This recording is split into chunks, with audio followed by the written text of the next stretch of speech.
Les mouches du roi Hatchoum.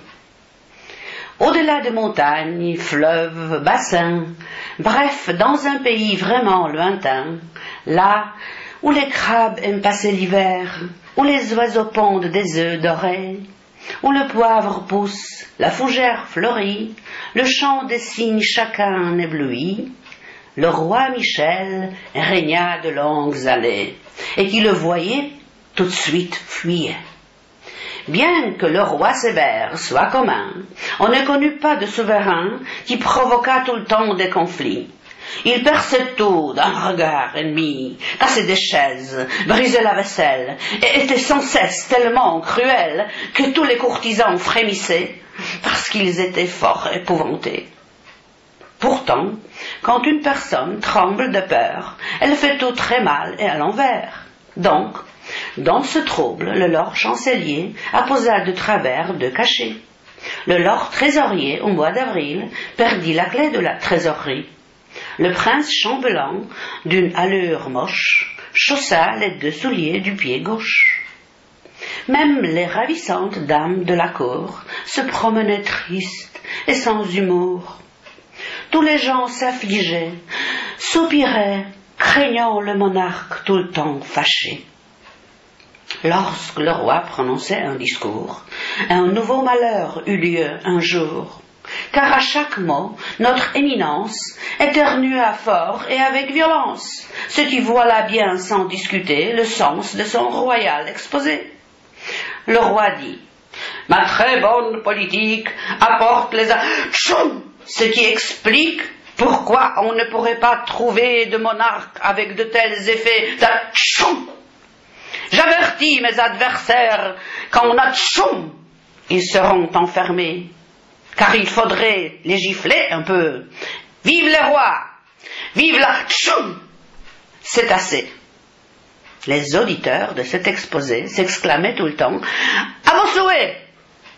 Ces cris et ces éternuements firent du vacarme et du boucan qu'on peut le dire sans exagérer qu'un pot, sourd comme un pot, frissonnait.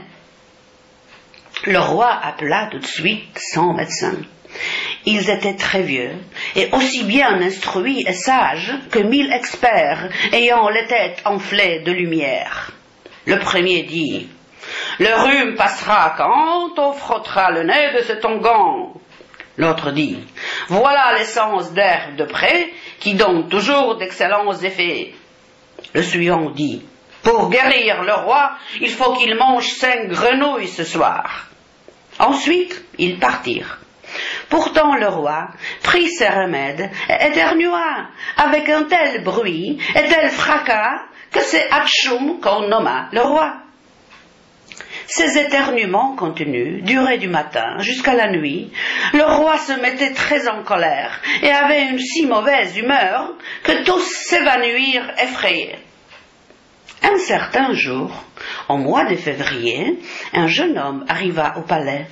Il était pauvrement habillé et en choquant la garde étonnée, dit qu'il n'arrêtait pas de rêver de voir le roi quelques instants seulement pour guérir son rhume immédiatement. Le capitaine de la garde du roi faillit perdre la raison de joie.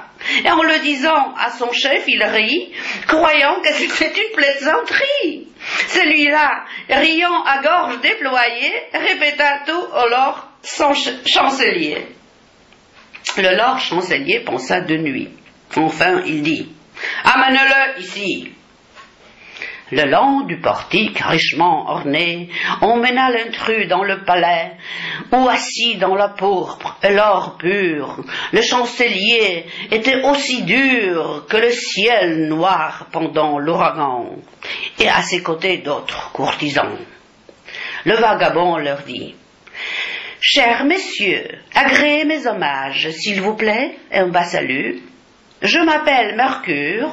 Je connais des sortilèges très sûrs qui peuvent causer que notre majesté soit bon et arrête d'éternuer. » Le chancelier lui dit: « Et crois-tu qu'un miracle advienne, mon cher ami ? Ne trahis pas que tu es paysan, fais semblant d'être très important, habille-toi d'un bon costume princier et joue le rôle d'un puissant sorcier.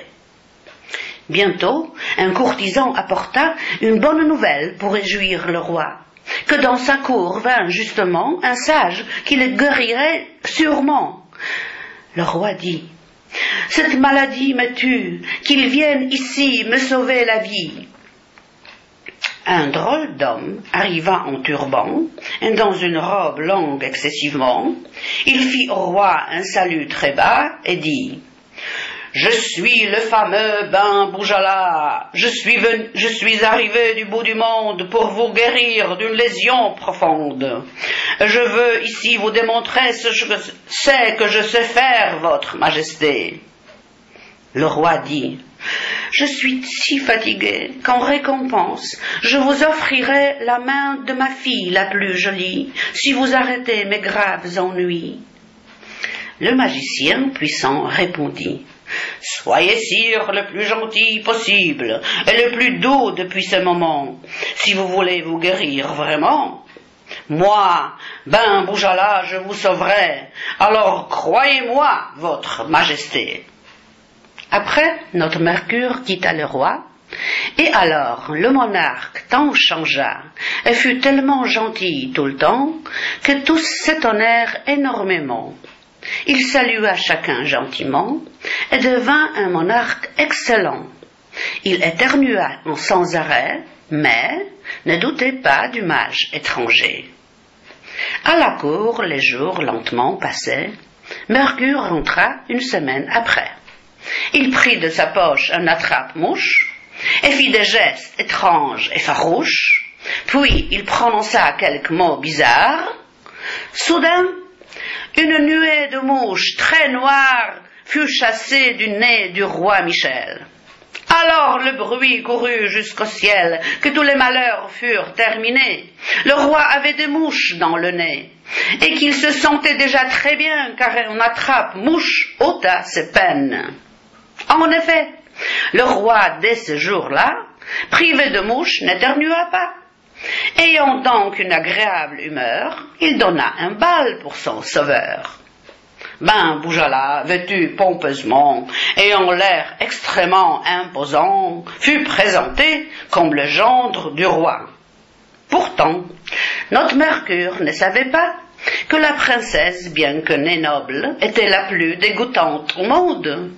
Il s'excusa donc devant le roi qu'il perdit des lunettes quelque part, se jeta à la porte sans délai, s'enfuit vite et ne revint jamais. Il paraît qu'il fait paître de brebis, est très heureux et vit sans souci.